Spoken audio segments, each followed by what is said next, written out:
أشهد أن لا إله إلا الله وحده لا شريك له وأشهد أن محمدا عبده ورسوله أما بعد فأعوذ بالله من الشيطان الرجيم بسم الله الرحمن الرحيم الحمد لله رب العالمين الرحمن الرحيم مالك يوم الدين إياك نعبد وإياك نستعين اهدنا الصراط المستقيم صراط الذين أنعمت عليهم غير المغضوب عليهم ولا الضالين يوم تبدل الأرض غير الأرض والسماوات وبرزوا لله الواحد القهار. سورہ ابراہیم آیت 49. اس کا ترجمہ یہ ہے کہ وہ زمانہ یاد کرو جب کہ زمین تبدیل کر دی جائے گی اس زمین سے بالکل مختلف حالت میں جس کو تم دیکھتے ہو. والسماوات ہو، اور اسی طرح آسمان بھی تبدیل کیے جائیں گے. للہ الواحد وبرزوا للہ الواحد القہار، اور لوگ جوق در جوق خدائے واحد اور قہار کے لیے نکل کھڑے ہوں گے. یعنی وہ تبدیلیاں توحید کی طرف لے جانے والی تبدیلیاں ہوں گی، خواہ وہ زمین پہ واقع ہونے والی تبدیلیاں ہوں یا آسمان پر واقع ہونے والی تبدیلیاں ہوں. ان کا نتیجہ ایک ہی نکلے گا، یعنی خدا کی توحید آسمانوں پر بھی قائم ہوگی اور زمین پر بھی قائم ہوگی، اور کثرت سے قومیں توحید کا رخ اختیار کریں گی. یہ وہ قرآن کریم کی پیشگوئی ہے جس کا اس زمانے سے بڑا گہرا تعلق ہے، اور جماعت احمدیہ کے سپرد یہ عظیم الشان خدمت کی گئی ہے کہ ان تبدیلیوں کو جل تر لانے میں اپنی تمام تر قوتیں صرف کر دیں. جن تبدیلیوں کو خدا تعالیٰ نے مقدر فرما دیا ہے، لیکن خدا تعالیٰ کی تقدیریں ہمیشہ اسی طرح ظاہر ہوا کرتی ہیں کہ بعض قوموں کو یہ توفیق ملتی ہے کہ وہ تقدیر کے رخ پر چلنے والی ہواؤں کے ساتھ چلتے ہیں، اور ان تبدیلیوں کو جن کی پیشگوئیاں کی جاتی ہیں رونما کرنے میں بہت گہرا کردار ادا کرتے ہیں، بہت ٹھوس کردار ادا کرتے ہیں. اور پھر خدا تعالیٰ کے فضل و رحمت کے ساتھ فتح نمایاں کی کلید ان کو تھمائی جاتی ہے، اور ان کے ذریعے یہ پاک تبدیلیاں رونما ہوتی ہیں. اس زمانے میں جیسا کہ میں نے بیان کیا ہے، اللہ تعالیٰ نے جماعت احمدیہ کو ان پاک تبدیلیوں کے لیے ذریعہ بنانے کا فیصلہ کر لیا ہے. یہ تقدیر الہی ہے جسے کوئی تبدیل نہیں کر سکتا. اس تقدیر کے مطابق تدبیر اختیار کرنا اب یہ ہمارا کام ہے، اور دعاؤں سے یہ کوشش کرنی چاہیے کہ اللہ تعالیٰ ہمارے گناہوں کو معاف فرماتے ہوئے، ہماری کمزوریوں سے درگزر فرماتے ہوئے، ہماری ناطاقتی پر رحم کی نظر ڈالتے ہوئے ہمیں اس بات کی توفیق عطا فرمائے کہ یہ عظیم الشان انقلاب جس کا قرآن کریم میں ذکر فرمایا ہے فرمایا گیا ہے یہ ہمارے ہی ذریعے رونما ہو۔ 2-2.5 سال پہلے کی بات ہے، جلسہ سالانہ یو کے پر میری ایک نظم پڑھی گئی تھی جس کا پہلا شعر یہ تھا کہ دیار مغرب سے جانے والوں، دیار مشرق کے باسیوں کو کسی غریب الوطن مسافر کی چاہتوں کا سلام کہنا۔ اس میں 2 شعر ایسے بھی تھے جو پیشگوئی کا رنگ رکھتے تھے لیکن الہامی نہیں تھے۔ نیک تمناؤں کا اظہار خدا تعالیٰ کی تائید پر بھروسہ کرتے ہوئے پیشگوئی کے رنگ میں کیا گیا تھا۔ پہلا شعر ان 2 اشعار میں سے یہ تھا، ہمیں مٹانے کا زوم لے کر اٹھے ہیں جو خاک کے بگولے،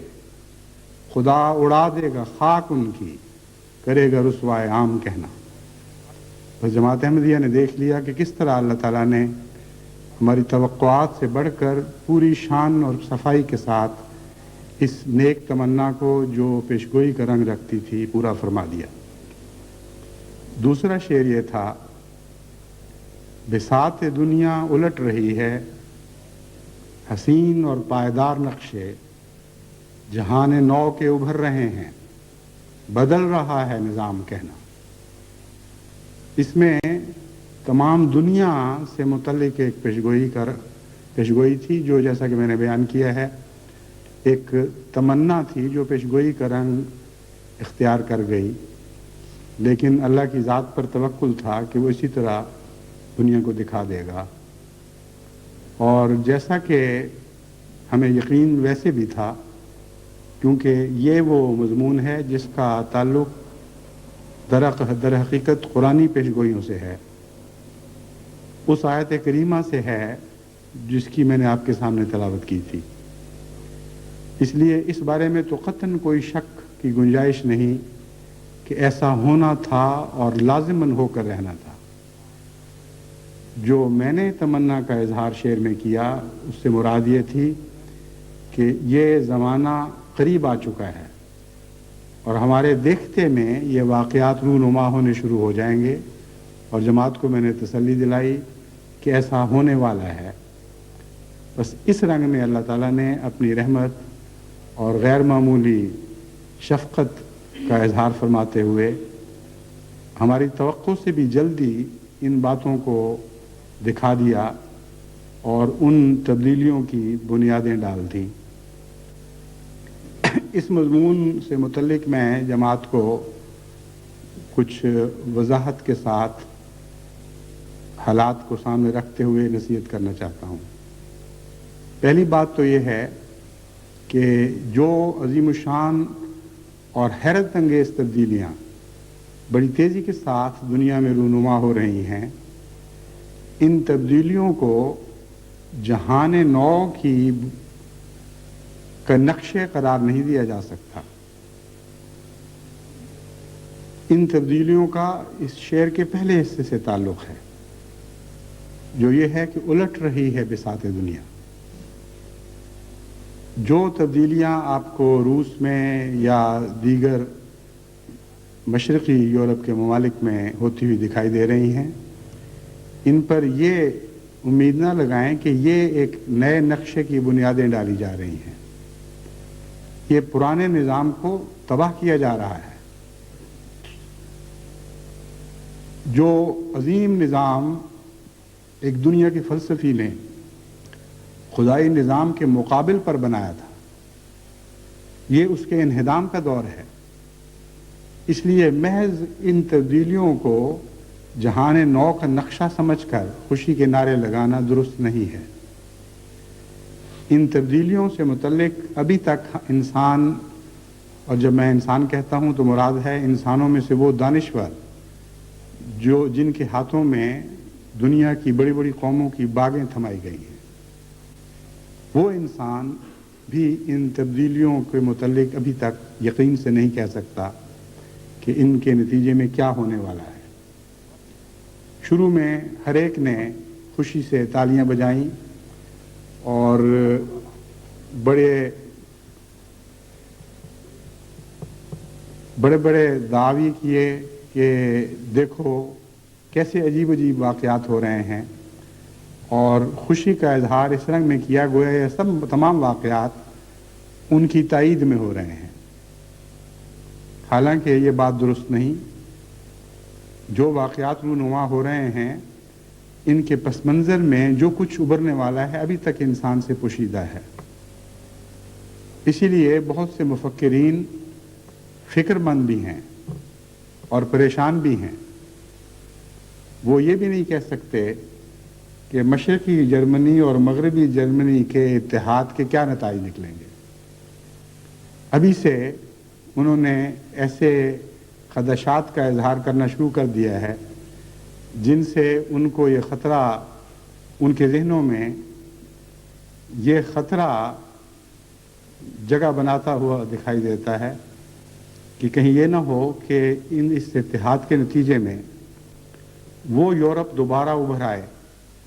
جو 1914 کا یورپ تھا یا اس سے کچھ پہلے کا، اور رفتہ رفتہ ان دونوں جرمنیوں کے اتحاد سے جرمن قوم کی عظمت کا وہ تصور دوبارہ بیدار نہ ہو جائے،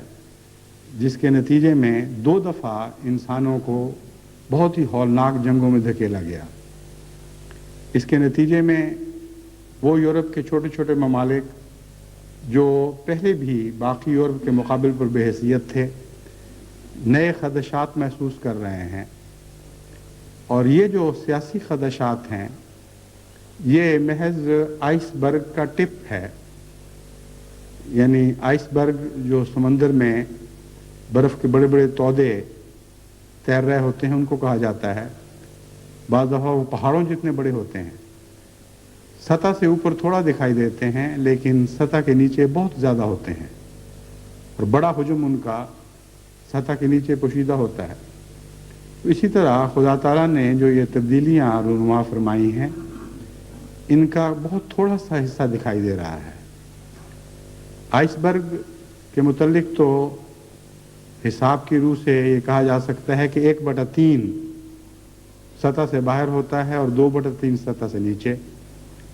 لیکن جو عظیم الشان انقلابات کی بنیادیں ڈالی جاتی ہیں ان پر عمارت خواہ کتنی بلند تعمیر ہونی ہو، شروع میں بنیادیں بہت گہری ہوتی ہیں اور سطح پر نظر آنے والا حصہ بہت ہی معمولی ہوتا ہے۔ ان تبدیلیوں کے نتیجے میں کئی قسم کے تبدیلیوں کے سلسلے شروع ہونے والے ہیں۔ اقتصادی لحاظ سے کئی قسم کے خطرات تیسری دنیا کو درپیش ہوں گے، کئی قسم کے خطرات آزاد دنیا کو درپیش ہوں گے اور ترقی یافتہ دنیا کو درپیش ہوں گے۔ مشرق اور مغرب کے امتزاج سے، یعنی مشرقی جرمنی اور مغربی جرمنی کے امتزاج سے بہت سا ایسا صاحب فن مزدور مغربی جرمنی کے ہاتھ میں آ جائے گا جو کیپٹل کی کمی کی وجہ سے اپنے فن کو دولت میں تبدیل نہیں کر سکتا تھا، اور بڑے بڑے سائنسدان، صاحب دماغ سائنسدان جن کی سائنس کی کوئی قدر نہیں تھی، ان کو ایک ایسا ترقی یافتہ صنعتی ملک ہاتھ آ جائے گا جس میں وہ اپنے سائنسی جوہر کو خوب کھل کھیل کر دکھا سکیں گے، اور بڑی عمدگی کے ساتھ اپنے دماغ کو مغربی جرمنی کی ترقی یافتہ صنعت کے ساتھ ملا کر، جسے انگریزی میں کہتے ہیں ویڈ کرنا، یعنی گویا شادی ہو گئی ایک دماغ کی ایک صنعت کے ساتھ۔ اس شادی کے نتیجے میں جیسے بچے پیدا ہوتے ہیں، اس طرح جب دماغ ترقی یافتہ صنعتوں کے ساتھ امتزاج کرتے ہیں تو نئی نئی چیزیں پیدا ہوتی ہیں۔ یہ سارے ایسے واقعات ہیں جو لازماً رونما ہونے والے ہیں، اور انگلستان جیسا ملک جو ابھی بھی یورپ کے مقابل پر دن بدن تھوڑی حیثیت اختیار کرتا چلا جاتا ہے اور بے حقیقت ہوتا جا رہا ہے، اس کے خدشات اور بھی زیادہ بڑھ جاتے ہیں، کہ جب مشرقی جرمنی کی طاقتیں مغربی جرمنی کی طاقتوں سے ملیں گی، اس کے نتیجے میں جو نئے بچے پیدا ہوں گے وہ جرمنی کو اتنی بڑی طاقت میں تبدیل کر دیں گے کہ بعید نہیں کہ سارا یورپ بھی اس کے مقابل پر بے حیثیت دکھائی دینے لگے۔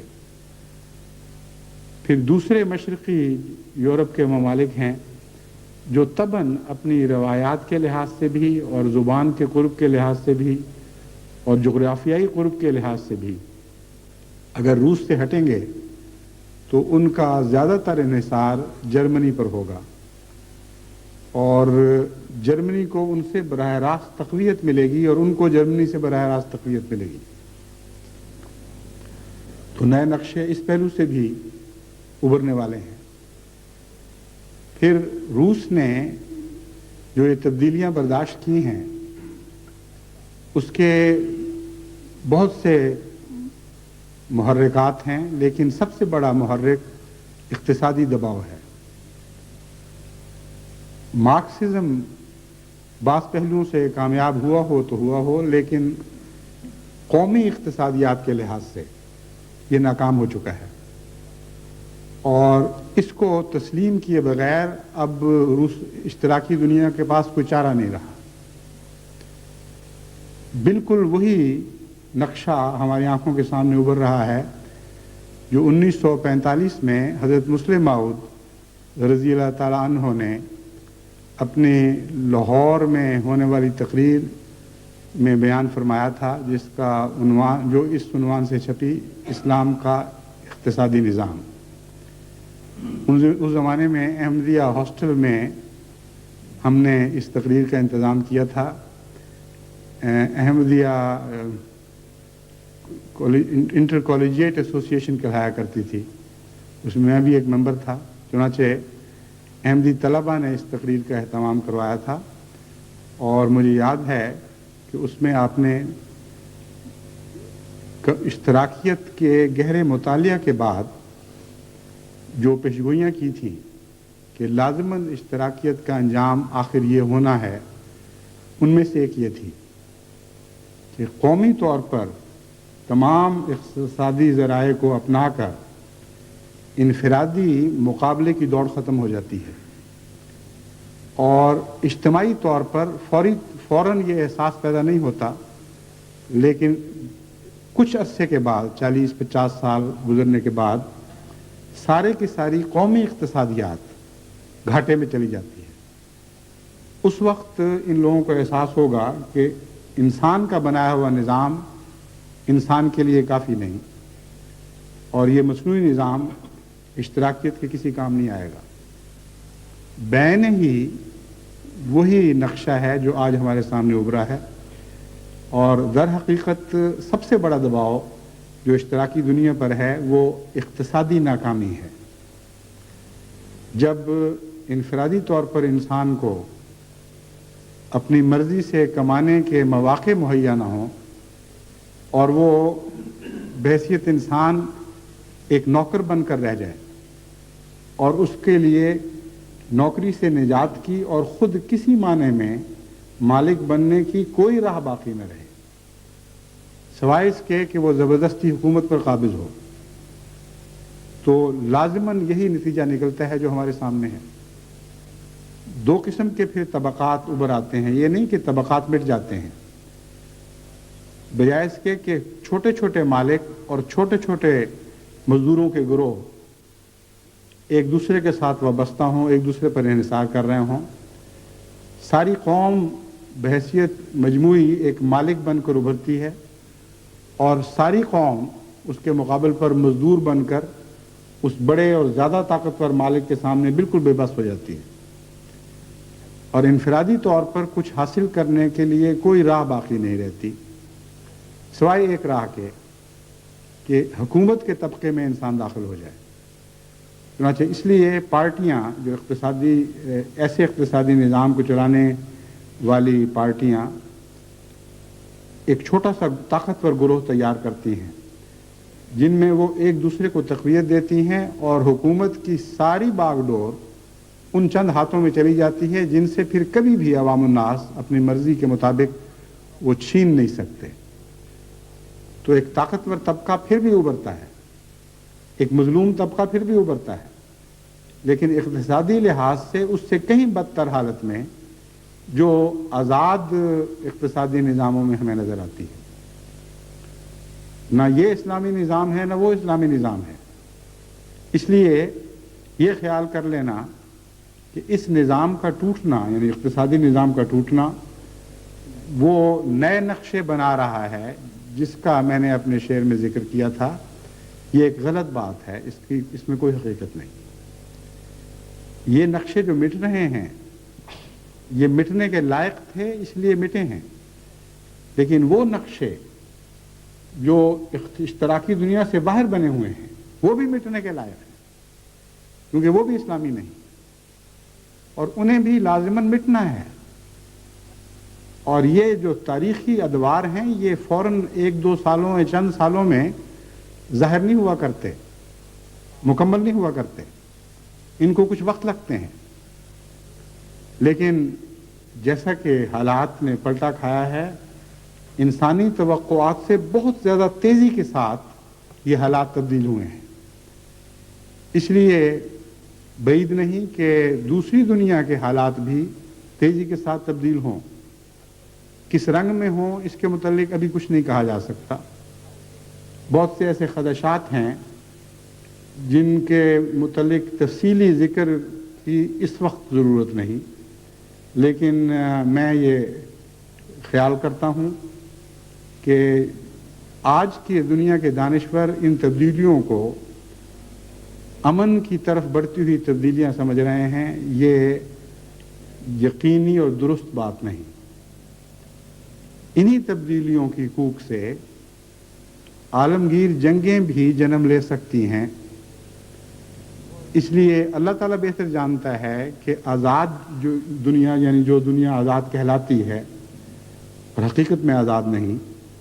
اس آزاد دنیا کا نظام اپنی جگہ ٹوٹے گا اور پھر خدا تعالیٰ نئی دنیا کے نظام بنائے گا,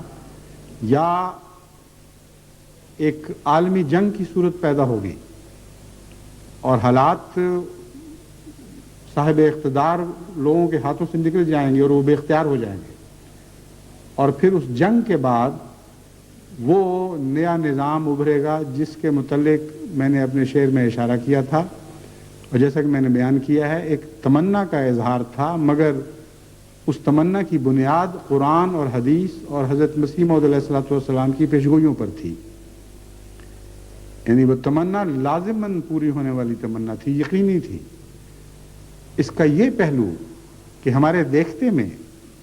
عنقریب پوری ہو جائے, یہ وہ پہلو ہے جس کا میں نے ذکر فرمایا کہ اللہ تعالیٰ کا خاص احسان ہے کہ ہماری توقع سے بہت بڑھ کر اور بہت تیزی کے ساتھ اللہ تعالیٰ نے وہ تبدیلیاں رونما ہوتی ہمیں دکھا دی. اس ضمن میں جو خدشات تیسری دنیا, جن خدشات کا تیسری دنیا کو سامنا کرنا پڑے گا وہ بہت بڑی فہرست ہے, اور اس خطبے میں میرا یہ ارادہ نہیں کہ اس تفصیلی بحث میں جاؤں. ایک خطرے کی نشاندہی میں کرنا چاہتا ہوں کہ اس نئے جوڑ توڑ کے نتیجے میں جو شروع ہو رہا ہے عالم اسلام کے لیے کئی قسم کے خطرات رونما ہوں گے. ایک لمبے عرصے تک مسلمان حکومتوں سے بعض مغربی ملک اس طرح کھیلتے رہے کہ ان کے اندر جو تشدد کے رجحانات تھے ان کو انہوں نے خود ہوا دی, اور دوستیاں ایسے ملکوں سے کیں جو اسلام کے نام پر تشدد کے قائل تھے, اور ان کی پشت پناہیاں کیں, ان کو ہتھیار مہیا کیے, ان کی سیاست کے رخ متعین کیے, اور ان کے سرپرست بن کر ان سے ہر قسم کا استفادہ کرتے رہے. لیکن اس کے ساتھ ساتھ مغربی دنیا میں اسلام کے متشددانہ رجحانات, یا یوں کہنا چاہیے کہ عالم اسلام, کیونکہ اسلام کے تو متشددانہ رجحانات نہیں ہیں, عالم اسلام کے متشددانہ رجحانات کو اسلام کے متشددانہ رجحانات کے طور پر پیش کرتے رہے. ایک طرف ان سے کھیلتے رہے، ان سے استفادہ کرتے رہے، ان کی حوصلہ افزائیاں کرتے رہے، ان کی دوستی کا دم بھرتے رہے، دوسری طرف آزاد دنیا میں اسلام کے چہرے کو ایسا مکروہ اور داغ کر کے دکھاتے رہے کہ ہر باشعور انسان اس سے گھن کھانے لگا۔ اس دور میں یہ اس لیے ممکن تھا کہ روس اور روس کے ساتھی ان آزاد ممالک کے مقابل پر ایک بلاک بنائے کھڑے تھے، اور کچھ مسلمان ملکوں کی دوستی کا وہ دم بھرتے تھے اور ان سے کھیلتے تھے، کچھ کا یہ دم بھرتے تھے، اور اس طرح بڑے ملکوں کا جوڑ توڑ ان چھوٹے ممالک کے جوڑ توڑ کی شکل میں ظاہر ہوتا رہا۔ اور یہ مہرے تھے جن سے کھیلنے والے ہاتھ اور تھے۔ مثلا افغانستان میں جو واقعات رونما ہوئے، عام پاکستانی مسلمان یا بعض علماء اپنی سادگی میں یہ سمجھتے ہیں کہ ایک بڑا عظیم الشان اسلامی جہاد تھا جو بالآخر کامیاب ثابت ہوا اور ایک دنیا کی عظیم طاقت کو مسلمان مجاہدین نے شکست فاش دے دی۔ یہ بھی ایک منظر ہے، لیکن ایک اور بھی منظر ہے۔ دراصل یہ لڑائی روس کی لڑائی تھی امریکہ کے ساتھ، اور امریکہ کی لڑائی تھی روس کے ساتھ۔ یہ دراصل ایک ویتنام تھا جو اس سے پہلے بھی ظاہر ہو چکا تھا۔ ویتنام میں جو خونریز جنگ سال ہر سال تک لڑی گئی، اور وہ دنگل جو منایا گیا جس میں بڑے بڑے پہلوان ایک ملک کو اپنے پاؤں تلے رونتے چلے جاتے تھے، کبھی ایک آگے بڑھتا تھا، کبھی دوسرا بڑھتا تھا، مگر وہ مٹی جو ان کے پاؤں چلے کچلی جاتی تھی وہ ویتنام کی مٹی تھی، نہ روس کی تھی نہ امریکہ کی تھی۔ اسی طرح کا ایک ویتنام افغانستان میں ظاہر ہوا۔ ایک دیکھنے کا یہ بھی ایک انداز اور ایک یہ بھی زاویہ ہے۔ اور دراصل جنگ نہ اسلام کی تھی نہ اشتراکیت کی، بلکہ روس اور امریکہ دو بڑی طاقتوں کی جنگ تھی۔ اس میں مسلمانوں کو استعمال کیا گیا اور دونوں طرف لڑنے والے مسلمان تھے۔ بس یہ کیسا عجیب جہاد تھا کہ جس میں مسلمان کا گلا کاٹ رہا تھا، اور دو بڑی طاقتیں ان دونوں مسلمانوں کی پشت بنائیاں کر رہی تھیں۔ پھر عراق ایران کی جنگ میں بھی ایسا ہی واقعہ رونما ہوا کہ وہاں بھی جہاد کے نام پر جو انتہائی خونریز اور بے مقصد جنگ لڑی گئی، وہ جنگ دو دنیا کی عظیم طاقتوں کی جنگ تھی۔ ایک طرف روس کا بلاک مددگار بنا ہوا تھا، دوسری طرف امریکہ کا بلاک مددگار بنا ہوا تھا، اور دونوں پیسے لوٹ رہے تھے اور اپنے پوسیدہ ہتھیار بیچ کر ان کی تیل کی دولت کما رہے تھے، اور وہ اس اپنی دولت کو اپنے ہی گھر جلانے کے لیے استعمال کر رہے تھے۔ تو دنیا میں جو بساط دنیا ہے اس میں نظر آنے والے مہرے اور ہیں اور مہرے چلانے والے ہاتھ اور ہیں۔ یہ وہ مہرے نہیں ہیں جن کے اپنے پاؤں ہیں اور اپنی سوچیں ہیں، جو اپنی سوچوں کے ذریعے اپنے پاؤں کی راہیں متعین کریں اور پھر انہیں حرکت دیں، بلکہ یہ مہرے چلانے والی طاقتیں پس منظر میں رہتی ہیں۔ اس پہلو سے عالم اسلام کی پشت پناہی اب اس رنگ میں نہیں ہو سکے گی۔ جتنی روس کی امریکہ سے دوستی بڑھتی چلی جائے گی، جتنا ان دونوں کا آپس میں ادغام ہوگا ان دونوں طاقتوں کا، اور نئے اقتصادی نظام ابھریں گے، اتنا ہی ان کا انحصار اسلامی طاقتوں پر کم ہوتا چلا جائے گا، اور ان کو دم دلاسا دینے کی خاص ضرورت محسوس نہیں ہوگی۔ اس لیے ابھی سے آپ نے شاید سنا ہو کہ امریکہ سے بھی اور یورپ سے بھی کھلم کھلی ایسی آوازیں بلند ہونے شروع ہو گئی ہیں، یہ جو مسلمانوں نے جبر و تشدد کے نام پر آفت مچائی ہوئی ہے اور دنیا کے امن کو برباد کر رہے ہیں، اب ہمیں مضبوط ہاتھوں کے ساتھ ان سے نمٹنا ہوگا اور ان کے رجحانات کو کچلنا ہوگا۔ آذربائیجان میں جو ہوا وہ دراصل اسی کا شاخسانہ ہے۔ آپ نے مغربی دنیا کے نظام ٹیلی ویژن ہو یا مواصلاتی نظام جس کو کہتے ہیں ٹیلی ویژن کا ہو یا ریڈیو یا اخبارات کا، اس میں آپ نے یہ خبریں تو بار بار اور کثرت کے ساتھ سنی ہیں کہ آذربائیجان کے مسلمانوں نے ان کو آرمینیا کے عیسائیوں پر بہت مظالم کیے ہیں، لیکن آرمینیا کے عیسائیوں نے آذربائیجان کے مسلمانوں پر جو مظالم کیے ان کا آپ ذکر نہیں سنتے۔ حالانکہ ادنا سے تدبر سے بھی یہ بات سمجھ آنی چاہیے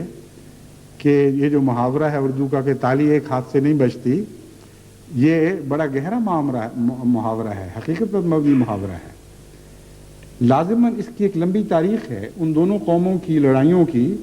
ویسی ہی تاریخ ہے جیسے ہندوستان اور پاکستان کی آپس کی لڑائیوں کی تاریخ ہے،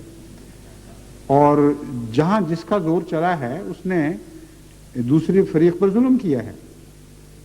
یہ کہہ دینا کہ ایک ہی فریق ظلم کرتا چلا جا رہا ہے اور اس میں جوش دکھاتا چلا جا رہا ہے اور پھر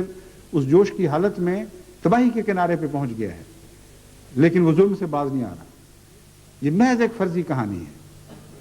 کوئی معقول آدمی اس بات کو تسلیم ہی نہیں کر سکتا کہ آذربائیجان کے مسلمانوں نے اس حد تک ظلم پر کمر باندھی ہو اور ظلم توڑنے کا ایسا تہیہ کیا ہو کہ خواہ وہ خود بھی مٹ جائیں وہ ظلم سے باز نہیں آئیں گے۔ یہ درست نہیں ہے۔ واقعہ یہ ہے کہ ان دونوں کے اندر قوموں میں بڑی دیر سے آپس میں پرخاش چلی آ رہی ہے، لڑائیاں ہوتی رہیں۔ پہلے ٹرکی نے ظلم کیا آرمینیا پر، پھر آرمینیا کا جب بس چلا ٹرکی کے بعض حصوں پر مظالم توڑے۔ یہ بعید نہیں کہ شروع میں ٹرکی کا پلہ بھاری رہا ہو،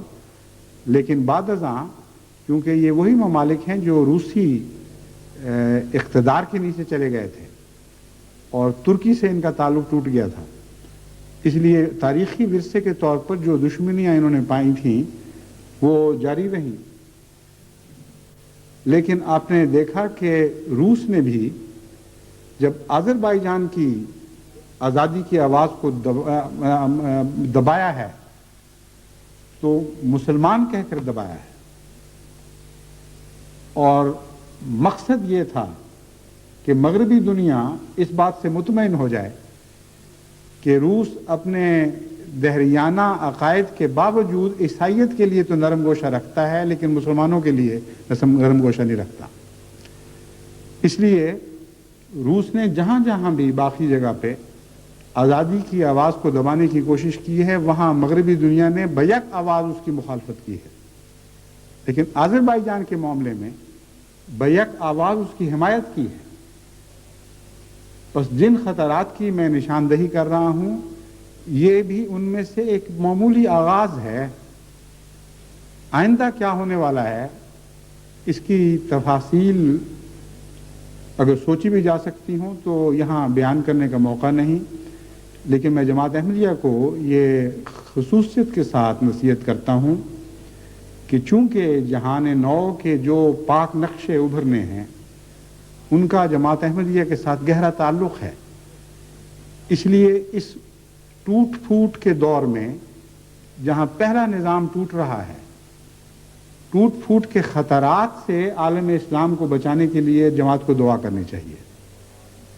اور دعائیں ہی نہیں کرنی چاہیے بلکہ نصیحت کے ذریعے، رہنمائی کے ذریعے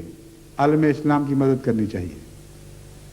اس وقت عالم اسلام کا وہ سب سے بڑا خطرہ رہنمائی کے فقدان سے ہے۔ یہ ایک ایسا خوفناک بحران ہے سارے عالم اسلام میں کہ جس سے بڑا بحران کبھی دنیا کی کسی قوم کے سامنے نہیں آیا۔ کبھی کوئی بڑی قوم دنیا کی اس قدر خطرناک بحران سے نہیں گزری جیسا کہ آج عالم اسلام گزر رہا ہے۔ وجہ اس کی یہ ہے کہ خدا تعالیٰ نے ان کے لیے رہنمائی خود مقرر فرما دی تھی۔ خدا تعالیٰ نے خود ان کو ایک عظیم قائد عطا فرما دیا تھا جو الہام کے نور سے روشنی لے کر راہ متعین کر رہا تھا۔ اس قیادت کا یہ انکار کر چکے ہیں، اس امامت کو یہ ٹھکرا چکے ہیں، بس ان کے دنیا کے بنائے ہوئے امام اور دنیا کی بنائی ہوئی قیادتیں ان کے کسی کام نہیں آ سکتی. اور عملاً عالم اسلام کے عالمی واقعات کے متعلق جو رد عمل ہیں وہ ایسے ہی ہیں جیسے کوئی اندھا کسی طرف سے دھکا کھا کر یہ معلوم کیے بغیر یا یہ معلوم کر سکنے کے بغیر کہ گڑھا کدھر ہے اور بچاؤ کی جگہ کدھر ہے کسی ایک طرف دوڑ پڑے. کوئی رہنما مسلمانوں میں آج نہیں جو ان کے لیے راہیں معین کر سکے. وہ ایک رہنما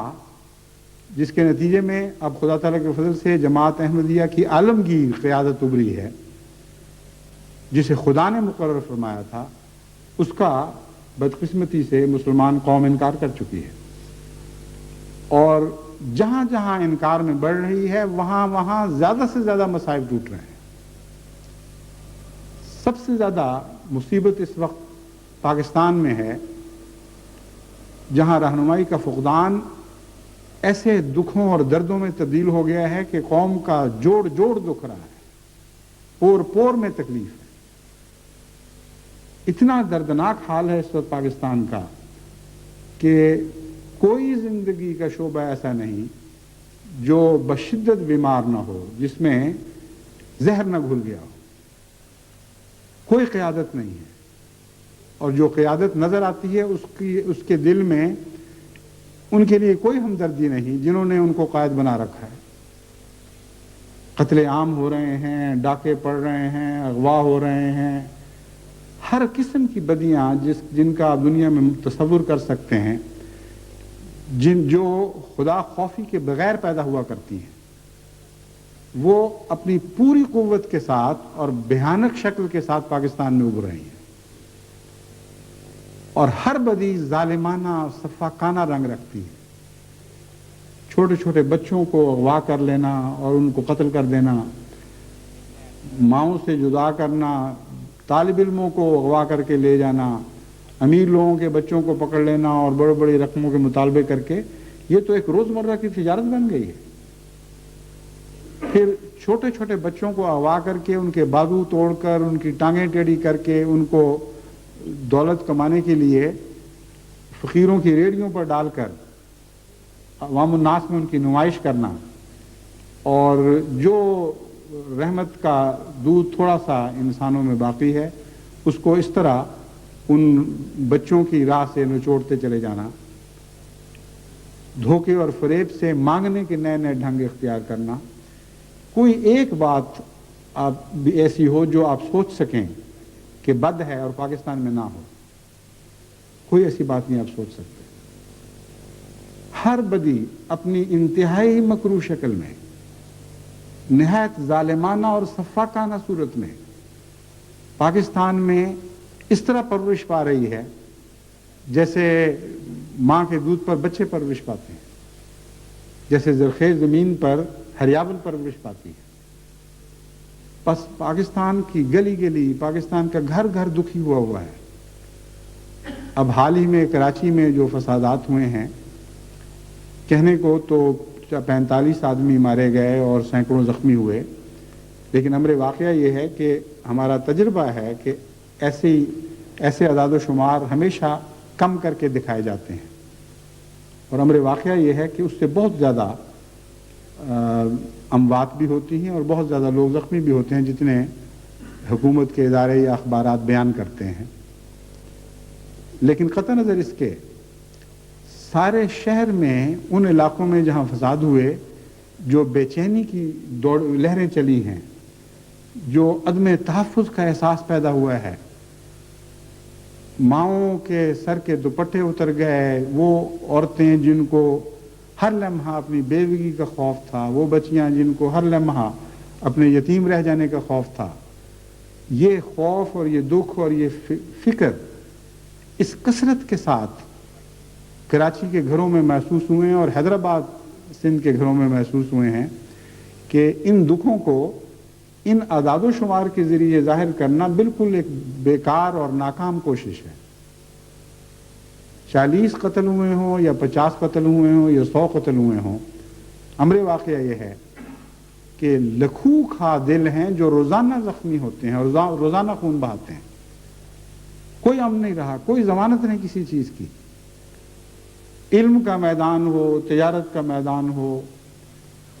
تمدن کے مختلف دائرے ہوں، کسی پہلو سے کسی دائرے میں آپ جا کر دیکھیں، آپ کو پاکستان میں دکھ ہی دکھ دکھائی دیں گے. تو ایک طرف تو خطرہ یہ ہے کہ نئے نقشے ابھرنے سے پہلے کہ انہدام کی کارروائی شروع ہو چکی ہے اور بڑی بڑی عظیم طاقتیں ٹوٹ رہی ہیں اور نئے جوڑ توڑ کے ساتھ ایک نئی دنیا ابھرنے کو ہے. اور دوسری طرف وہ عالم اسلام جس پر بنا ہے، جس نے آئندہ ایک عظیم الشان کردار ادا کرنا ہے نئے جہان نو کو بنانے میں، وہ اپنی قیادت سے ہی غافل پڑا ہے. اس کو ابھی تک یہ احساس نہیں کہ خدا کے مقرر کردہ امام کو ٹھکرانے کے نتیجے میں وہ ہر قسم کی سیادت اور ہر قسم کی قیادت سے محروم ہو چکا ہے، اور دن بدن ان کے دکھ بڑھتے چلے جا رہے ہیں. اس لیے اپنی دعاؤں میں اس بات کو بھی شامل رکھیں کہ نہ صرف یہ کہ اللہ تعالیٰ اپنے فضل سے جماعت احمدیہ کو اپنی ذمہ داریاں بااثر رنگ نبھانے کی توفیق عطا فرمائے، بلکہ یہ دعا کریں کہ وہ مسلمان جن کو ساتھ لے کر ہم نے آگے بڑھنا ہے، جو اس تقدیر کا حصہ ہیں کہ آئندہ نئے جہان کی بنا انہوں نے ڈالنی ہے، ان کو اللہ تعالیٰ ہلاکت سے محفوظ رکھے. اگر یہ مسلمان نہ رہیں تو پھر ہمارے پاس وہ کون سی قوم ہوگی جس کو لے کر ہم آگے بڑھیں گے. نئی قوموں میں سے بھی قومیں آئیں گی، لیکن وہ قومیں جو نسلاً بعد نسل مسلمانوں میں پیدا ہوتی چلی آ رہی ہیں، ان کے رنگ اور ہیں، ان کے اندر اسلام بہت گہرے طور پر جذب ہو چکا ہے. ان کے ظاہری کردار میں اگر نہ بھی نظر آ رہا ہو تو کوئی اہل دانش اس بات کا انکار نہیں کر سکتا کہ معمولی سی کوشش سے ان کی صفائی ہو سکتی ہے، ان کے اندر اسلامی اخلاق کو دوبارہ قائم کیا جا سکتا ہے، کیونکہ ایمان کی گہری جڑیں ابھی تک ان میں موجود ہیں. اسلامی معاشرہ ان کے لیے اجنبی نہیں ہے، کوئی ایسے تمدنی رجحانات ان کے نہیں ہیں جو اسلام کے نافذ ہونے کی راہ میں ایک ٹھوس مدافعت دکھائیں. لیکن مغربی قوموں میں اگر آپ نے تیزی سے اسلام پھیلا بھی دیا تو اس کے نتیجے میں ان کی اپنی تہذیب ہے، ان کا اپنا تمدن ہے، جس کا ایک بڑا حصہ نہ صرف یہ کہ غیر اسلامی ہے بلکہ اسلام کی روح سے ٹکرانے والا ہے. یہ آسان کام نہیں ہے کہ ان کے دل اپنے تمدن اور اپنی تہذیب سے توڑ کر اسلامی تمدن اور اسلامی تہذیب کو اپنانے کی طرف مائل کیے جا سکیں. چند خاندان جو اسلام قبول کرتے ہیں ان پر بھی مجھے علم ہے کہ ہمیں کتنی محنت کرنی پڑتی ہے.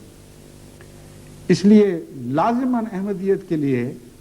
جو آئندہ دنیا میں تبدیلیاں پیدا کرنے کے لیے مواد کی ضرورت ہے وہ عالم اسلام سے مہیا ہوگا، اور عالم اسلام کے بغیر ہم عظیم الشان انقلاب برپا نہیں کر سکتے. اس لیے علماء کی اگرچہ لاکھ یہ کوشش ہے کہ جماعت احمدیہ کو عالم اسلام سے توڑ کر الگ پھینک دیا جائے، لیکن کسی قیمت پر بھی جماعت احمدیہ نے عالم اسلام سے جدا نہیں ہونا اور ان کے مظالم کو منتقمانہ رد عمل کے طور پر اپنے دلوں میں پیدا نہیں ہونے دینا. یاد رکھیں اس بات کو، جب بھی آپ کا دل مسلمان ظالموں کے خلاف انتقامی جذبات سے بھرے گا وہیں آپ کی شکست کے آثار شروع ہو جائیں گے. یہ وہ قوم ہے جس قوم میں زندگی کے آثار آج بھی موجود ہیں. آئندہ انقلابات کی بنیادیں مسلمان عوام سے اٹھائی جائیں گی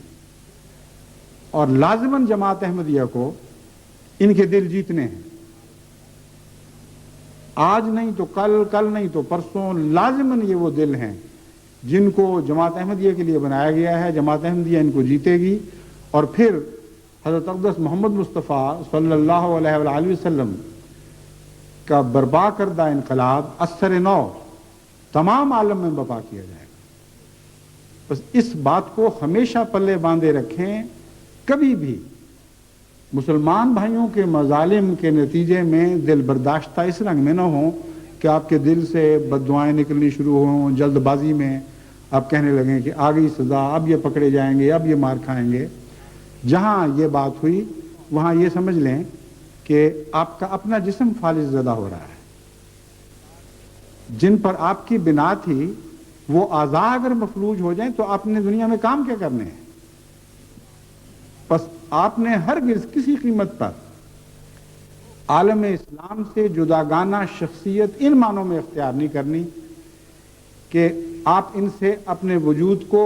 اس طرح الگ سمجھیں کہ ان کی ہمدردیاں، ان کے سکھ اور ان کے دکھ آپ کے سکھ اور دکھ نہ رہیں، اور ان سے گہری ہمدردی جو آپ اپنے دل میں رکھتے ہیں اس کو کسی قسم کا نقصان پہنچنے لگے۔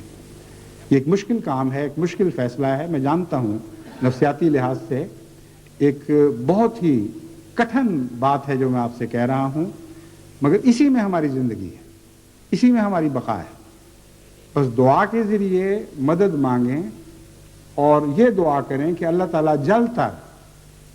مسلمان عوام الناس کی آنکھیں کھولے جو بالکل بیچارے بے قصور اور ناسمجھ ہیں، اور ان کو اس ظالمانہ قیادت سے جو ملا کی قیادت ہے ان سے اللہ تعالیٰ جلد تر نجات بخشے، کیونکہ یہ قیادت اگر زیادہ دیر ان کے کندھوں پر سوار رہی تو لازماً ان کو لے بیٹھے گی، اور ابھی سے اس کے آثار ظاہر ہو رہے ہیں۔ اللہ تعالیٰ اپنا فضل فرمائے اور جماعت احمدیہ کو اپنی ذمہ داریوں کو، اپنے پیش آمدہ خطرات کو، اور جہاں جہاں ہمارے فوائد وابستہ ہیں ان جگہوں کو پہچاننے اور ذہن نشین کرنے کی توفیق عطا فرمائے۔ یہی وہ نور ہے جس کی روشنی میں ہم نے آگے بڑھنا ہے۔